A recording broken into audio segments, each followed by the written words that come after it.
श्री राम मित्रों, आदर्श धर्म सनातन धर्म के प्रश्नोत्तरी कार्यक्रम में आप सबका हार्दिक स्वागत है।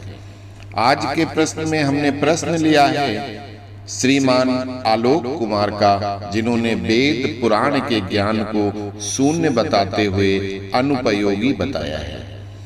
उनके कई सारे कमेंट का हमने कमेंट बॉक्स में भी जवाब दिया था, किंतु दूसरे के कमेंट कितने लोग पढ़ते हैं, अतः उसको सार्वजनिक रूप से प्रश्नोत्तरी कार्यक्रम में शामिल करते हुए सार्वजनिक उत्तरित कर रहे हैं। आलोक जी, आप जिस विज्ञान शोध की बात कर रहे हैं वो सनातन के शोधों के आगे अभी बच्चे हैं, और उनके समस्त शोध आपके सनातनी पूर्वजों के शोधों के आधार मानकर ही आधुनिक सुविधाओं के साथ शोध करके करोड़ों अरबों रुपए खर्च करके हमारे ऋषियों के किसी न किसी अनुसंधान की नकल मात्र कर रहे हैं। और ये आप भी जानते हैं, दुनिया जानती है कि इस आर्यावर्त देश के अलावा तब भी दुनिया अनपढ़ जाहिल थी, और आज पढ़ लिख कर भी वो उसी जिंदगी को जीते हुए पशुओं के समान जीवन ही जी रहे हैं। कहा गया है, एसाम विद्या तपो न दानम ज्ञानम न शीलम गुणो न धर्मः ते मृत्यु लोके भूभार भूताः मनुष्य रूपेण मृगाश्चरन्ति। अर्थात जिनके पास न विद्या है, न तप करते हैं, न दान देते हैं, न उनके दया है, शील है, न कोई गुण है, और न धर्म को मानते हैं, वे मनुष्य जाति में पैदा होते हुए पृथ्वी का भार स्वरूप पशु तुल्य विचरण करते हैं। इस विषय पर हमने कि धर्म क्या है, धर्म की परिभाषा में विस्तार से हमने धर्म के जो लक्षण बताए हैं वो आपको जरूर देखने चाहिए। धर्म कोई हिंदू, कोई मुस्लिम, कोई ईसाई नाम देने से वो धर्म नहीं बन जाता है। धर्म का अर्थ बड़ा व्यापक है। अगर आप किसी मनुष्य के बताए रास्ते पर चल रहे हो तो आप उसके फॉलोअर्स तो हो सकते हो, लेकिन धार्मिक हो गए यह जरूरी नहीं। धर्म प्रत्येक मनुष्य के लिए एक ही है। दो रास्ते हैं, एक अच्छा और एक बुरा। जो अगर अच्छा रास्ता चुनते हो, अच्छे रास्ते पर चलते हो, अच्छे कर्म करते हो तो वो धर्म है। बुरे रास्ते पर चलते हो, बुरे कर्म करते हो तो अधर्म है। धारयति इति धर्मः, अर्थात धारण करने योग्य को धारण करना ही धर्म है। विद्या लेना और देना धर्म है। ईश्वर की तपस्या करना, उसको हर पल याद रखना धर्म है। सभी प्राणी मात्र के अंदर आत्मा रूपी परमात्मा को देखना, सभी पर दया करना धर्म है। खुद चाहे भूख से मर जाएं, लेकिन किसी प्राणी की जीव हत्या न करें, यही धर्म है। माता पिता गुरु की सेवा करना, उनकी आज्ञा मानना धर्म है। गृहस्थ का जीवन जीने के लिए विवाह करके संतान उत्पत्ति करना, पालन पोषण करना धर्म है। कभी सदाचार को न छोड़ना, सत्य बोलना, किंतु दूसरे को प्रिय लगने वाला सत्य बोलना धर्म है। सुयोग्य जरूरतमंद को दान करना धर्म है। फिर इन बड़े बड़े धर्मों की शाखा और पत्ते लाखों में हैं। इन सबको अपनाने की कोशिश करनी चाहिए। शरीर के धर्म को कर्म द्वारा पालन करते हुए अपने जीवन के निर्वाह के साथ आत्मा के एकमात्र मुख्य धर्म परमात्मा की प्राप्ति को लक्ष्य करके ही आगे चलना चाहिए। अगर इनमें से आपने कोई भी धर्म गुण नहीं अपना रखा है, तब आप अधार्मिक नास्तिक की श्रेणी में आएंगे, जो सभ्य समाज के लिए हमेशा खतरनाक है। अब आते हैं आपके विज्ञान और वेद पुराण के विषय पर। जैसा हमने पहले भी इस विषय पर व्याख्यान किए हैं कि सनातन को मिटाने के लिए विधर्मियों ने हमारे ग्रंथ जला दिए, किंतु हमारे पूर्वज जिनको सनातन की वो बातें याद थी पुनः लिखते गए, इसलिए विभिन्न ग्रंथों में विविधता है। किंतु सबका सार तत्व एक ही है। कुछ लोग कहते हैं कि शिव जी सर्वशक्तिमान है, कुछ विष्णु जी को कहते हैं, कोई ब्रह्मा जी को मानता है, कोई शक्ति को मानता है, कोई गणेश जी को मानता है, कोई सूर्य को मानता है, कोई शनि को मानता है, कोई अन्य देवताओं को मानता है। किंतु अगर आप इनका सार तत्व देखो तो ये सभी एक ही परम शक्ति भगवान के ही रूप हैं। सनातन धर्म एकमात्र वो धर्म है जो विज्ञान के साथ सामंजस्य के साथ हमें ज्ञान देता है कि मातृ शक्ति के बिना पितृ शक्ति का अस्तित्व शून्य है और पितृ शक्ति के बिना मातृ शक्ति भी शून्य है। प्रत्येक व्यक्ति ने अपनी बुद्धि से ग्रंथों का पुनर्निर्माण किया है, इसलिए अपने अपने इष्ट देव को सर्वोच्च बताते हुए भी दूसरी शक्तियों को भी स्वीकार किया है। सनातन धर्म ही एकमात्र धर्म है जिसमें स्त्री को देवी माना गया है और पुरुष और स्त्री को समानता का दर्जा दिया गया है। स्त्री और पुरुष एक दूसरे के पूरक हैं। किसी भी स्त्री या पुरुष की उत्पत्ति बिना दोनों की शक्ति मिलने से हो ही नहीं सकती। यह तर्क वैज्ञानिक भी है और आध्यात्मिक भी है। विज्ञान कहता है कि जब तक शुक्राणु और अंडाणु दोनों नहीं मिलते तब तक सृष्टि नहीं बन सकती, और विज्ञान ने ये फार्मूला भी सनातन धर्म से ही लिया है। सनातन धर्म ही प्रथम बिंदु, फर्स्ट पॉइंट, परम ब्रह्म परमात्मा और उनकी शक्ति भगवती महामाया को बराबर दर्जा देकर दोनों की युगल शक्ति को आगे की सृष्टि बनने की बात बताई गई है। अगर आप वेद और पुराण को पढ़कर एक दूसरे से इंटरलिंक करें तो सार तत्व आता है। वो यही है कि जैसे ब्रह्मांड के कण कण में भगवान का वास है तो उसी कण कण में भगवती महामाया का भी वास है। जब दोनों की शक्ति मिलती है तभी सृष्टि की रचना होती है। परम ब्रह्म परमात्मा और महामाया दुर्गा मिलकर तीन देवियां और त्रिदेव की रचना करते हैं, जिनके नाम ब्रह्मा विष्णु महेश, महाकाली, महालक्ष्मी और सावित्री होते हैं। फिर उनके जोड़े बनते हैं। ब्रह्मा के साथ उनको अर्धांगिनी सावित्री मिलती हैं, शिव जी को महाकाली और विष्णु जी को महालक्ष्मी, और फिर इनको सृष्टि रचना का काम, पालन पोषण का काम और संहार करने का काम दिया गया। सभी एक दूसरे से कनेक्ट हैं और संसार रूपी चक्र चलता जा रहा है। सभी एक दूसरे के पूरक हैं। ब्रह्मा जी सृष्टि की रचना करते हैं, किंतु बिना सावित्री के वो कुछ भी नहीं बना सकते। माता सावित्री सृष्टि के सभी शरीर का निर्माण करती हैं। ब्रह्मा जी प्राणी के पूर्व जन्म के कर्म के अनुसार उसकी आत्मा को तत्संबंधी शरीर में प्रवेश कराते हैं और उसकी संसार में रहने की सभी आयु, विद्या, ज्ञान, बल, भाग्य सब निश्चित करके 84 लाख प्रकार की योनियों में जन्म करवाते हैं। भगवान विष्णु उसके पूर्व कर्मानुसार उसके भोजन, रहन सहन, दोस्त दुश्मन सब प्रदान करते हैं। 3 लोक 14 भुवन में सभी की जनसंख्या को बराबर रखने के लिए भगवती महालक्ष्मी की सहायता से लोगों को ज्ञानवान बनाते हैं और साथ ही साथ दिग्भ्रमित भी करते हैं, ताकि स्वर्ग नरक सभी जगह लोग कर्म के अनुसार आते जाते रहें। वहीं शिव जी माता शक्ति की सहायता से ही प्राणियों के संहार की व्यवस्था करते हैं।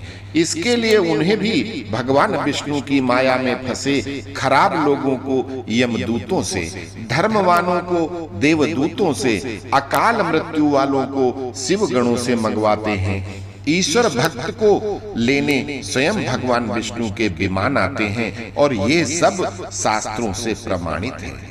अतः सबसे पहले हमें अपने दिमाग में भरी ये गलतफहमी निकालनी चाहिए कि सिर्फ पुरुष या सिर्फ नारी अलग अलग कोई संरचना कर सकते हैं। बिना स्त्री शक्ति के पुरुष कुछ नहीं कर सकता और बिना पुरुष शक्ति के नारी कुछ नहीं कर सकती। मनुष्य द्वारा बनाए गए संप्रदाय पंथ जो जादू बताते हैं कि ऐसा हुआ तो वैसा हो गया, वो सब सफेद झूठ है। बिना स्त्री और पुरुष दोनों के तत्व मिलन के कोई संरचना हो ही नहीं सकती, और यही सनातन कहता है और यही विज्ञान से भी प्रमाणित है।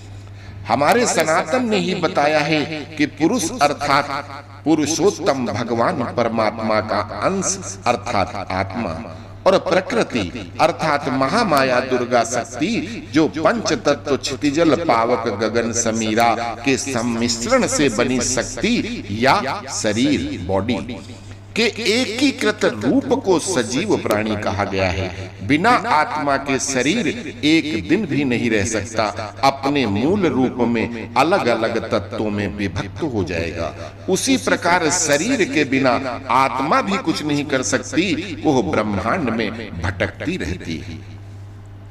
विज्ञान भी कहता है कि पुरुष शक्ति शुक्राणु से शरीर की अस्थियों का निर्माण होता है, जबकि स्त्री शक्ति से उसकी त्वचा, खून, मांस और अन्य सारा शरीर। सनातन में भी यही कहा गया है कि अस्थियां सिर्फ पुरुष तत्व से ही बनती हैं। विज्ञान कहता है कि x + x = XX and x + y = XY। स्त्री के शरीर में x तत्व होता है, पुरुष के शरीर में x और y दोनों तत्व होते हैं।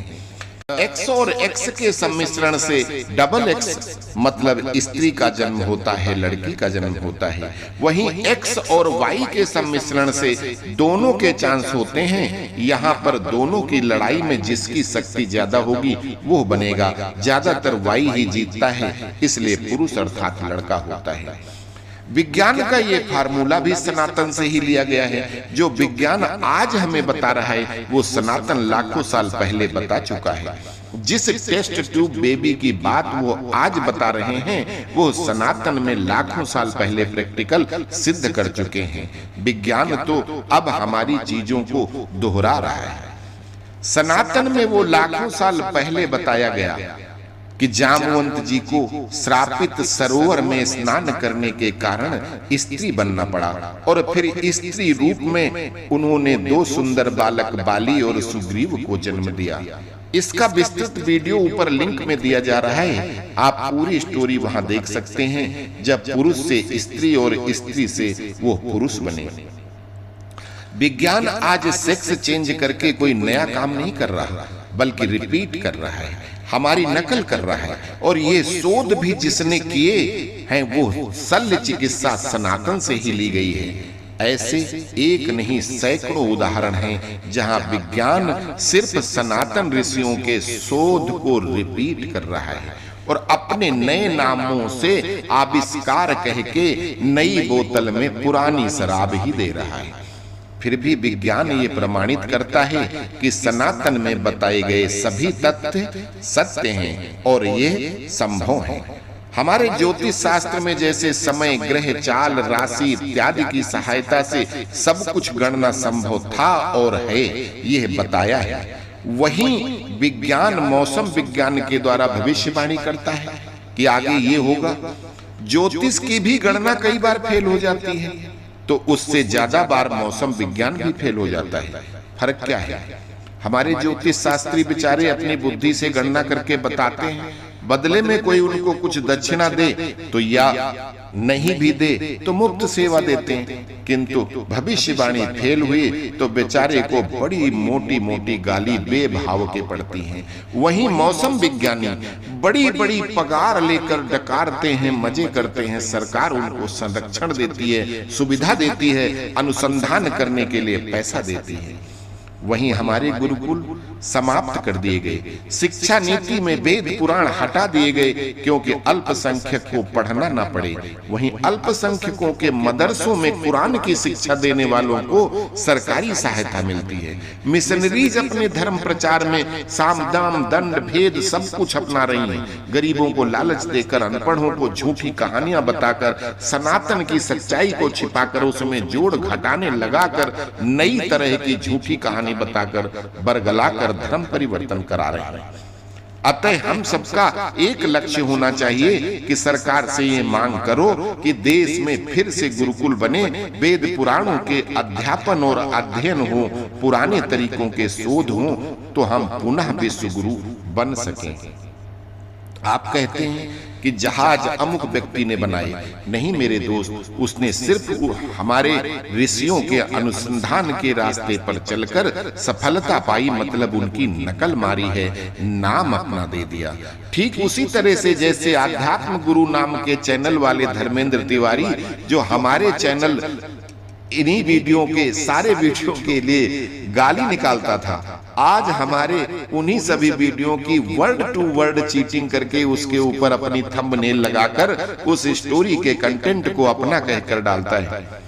वो मेरे यूनिक कंटेंट जो हजारों साल पुराने ग्रंथ जिनके समस्त एकाधिकार सामाजिकज्ञान.com के हैं, वो उन्हीं की साइट से चोरी करके वर्ड टू वर्ड थंबनेल लगाकर दूसरों की मेहनत की मुफ्त की रेवड़ियां खाने की कोशिश कर रहा है। उसी तरह आज के वैज्ञानिक आपके पूर्वजों की मेहनत पर अपनी शोध का ठप्पा लगाकर बेच रहे हैं। विज्ञान की कोई एक चीज बताओ जिसका जिक्र आपके वेद पुराणों में ना हो। सभी कुछ तो हमारी नकल चीटिंग कर रहे हैं। आपके अगले प्रश्न की आजकल बाबा ऐसा क्यों नहीं करते, तो आलोक बाबू, आपने टीवी पर आने वाले वो ढोंगी बाबा देखे हैं जिनके बारे में गोस्वामी जी ने कहा है कि नारी मुई ग्रह संपत्ति नासी, मूड मुड़ाई हो ही सन्यासी, जाके नख अरु जटा विशाला, सोई प्रसिद्धि तापस कलिकाला, मार्ग सोई जा कहूँ जो भावा, पंडित सोई जो गाल बजावा, मिथ्यारंभ दंभ रत जोई, ताकहूँ संत कहीं सब कोई, सोई सयान जो पर धनहारी, जो कर दंभ सुबड़याचारी, और जो कहा झूठ मस्खरी जाना, कलयुग सोई गुणवंत बखाना, निराचार जो श्रुति पथ त्यागी, कलयुग सोई ज्ञानी सो विरागी। तो आपने बाबा के नाम पर समोसे के साथ चटनी खिलाकर दसबंद लेने वाले कबीर नानक के बाद खुद को ज्ञानी बताकर अपनी मर्जी से झूठ फेंकने वाले झूठे तत्वदर्शी बलात्कारी लुटेरे ठग कलयुगी संत देखे हैं, और ईश्वर के नाम पर लोगों को गुमराह करते हुए नाचने गाने वाले झूठे शास्त्री देखे हैं। और इन चंद ठगों के कारनामों की आप करोड़ों साल पुराने सनातन धर्म की तुलना करने लगो, यह तो ठीक नहीं है। आपका संविधान किसी पाठ्यक्रम में वेद पुराण की पढ़ाई करने नहीं देता। इसमें तथाकथित अल्पसंख्यकों को वेद पढ़ने पड़ेंगे जो उनके लिए गलत है, अतः उसको पाठ्यक्रम से ही हटा दिया गया। देश के सारे गुरुकुल खत्म कर दिए, उनको कोई सरकारी सहायता नहीं मिलेगी। वहीं दूसरी तरफ उसी संविधान में तथाकथित अल्पसंख्यक जो वास्तव में दुनिया के किसी भी देश में उनकी जनसंख्या से ज्यादा इस देश में है, हर गली में मदरसे बनाते जा रहे हैं जहां पर कुरान की शिक्षा दी जाती है, और उनके मौलवियों मदरसों को सरकारी पगारें और विभिन्न सरकारी सहायताएं मिलती हैं। आप वेद पढ़ने पढ़ाने मत दो, वेद पुराण नष्ट कर दो। उसके बाद जो प्रतिभाएं हों उनको आरक्षण के नाम पर उनके हाथ पैर बांध दो। भले ही उनके पिताजी रिक्शा चलाकर पेट काटकर फीस भरकर शिक्षा प्रदान करके आए हों, वहीं दलित जाति के नाम पर अरबों पति बाप के बेटे को आरक्षण से मुक्त की बिना फीस की पढ़ाई, उसके ऊपर उसको मोटा वजीफा, फिर कम नंबर होते हुए भी उसको मोटी पगार वाली मुफ्त खोरी की नौकरी, और उसके बाद बराबरी करोगे अमेरिका, चीन, रूस की। वहां तो सारे नागरिक समान हैं, जितनी जिसकी योग्यता उतने मौके। यहाँ योग्यता रिक्शा खींचती है, अयोग्य अफसर होता है। गरीब योग्य तो यही मरमर कर जीता है, वहीं थोड़ा भी जुगाड़ हुआ कि योग्यता बाहर, यही अमेरिका जैसे देशों में पहुंच जाती है। जो शोध वो यहाँ भारत के लिए कर सकते थे, विदेशियों के लिए करते हैं। शोध आविष्कार हमारे ही बच्चों के होते हैं, वो चाहे अमेरिका में कर रहा हो या किसी दूसरे देश में। भैया, वोट बैंक की राजनीति से हमारा देश पिछड़ा है, न कि वेद पुराण के ज्ञान से। अतः मेरे दोस्त, सोच बदलो, गर्व करो कि हम सनातन परिवार में जन्म लेकर आए हैं और अपनी जड़ों से जुड़ो, क्योंकि जड़ों के बिना कोई पेड़ खड़ा नहीं रह सकता। आरक्षण की बैसाखी से शिक्षा की बड़ी डिग्री तो मिल जाएगी, सच्चे हकदार के हाथ पैर बांधकर अयोग्य होते हुए नौकरी भी मिल जाएगी, पैसा भी मिल जाएगा, किंतु अक्ल, बुद्धि, ज्ञान तो अच्छे संस्कारों और वेदों में बताए गए नियमों से ही आएगी। उम्मीद करते हैं मित्र, आलोक की गलतफहमी पूरी तरह से तो 15 मिनट के वीडियो में नहीं मिटेगी, किंतु कुछ प्रतिशत कम तो अवश्य हुई होगी। अस्तु। जय सिया राम।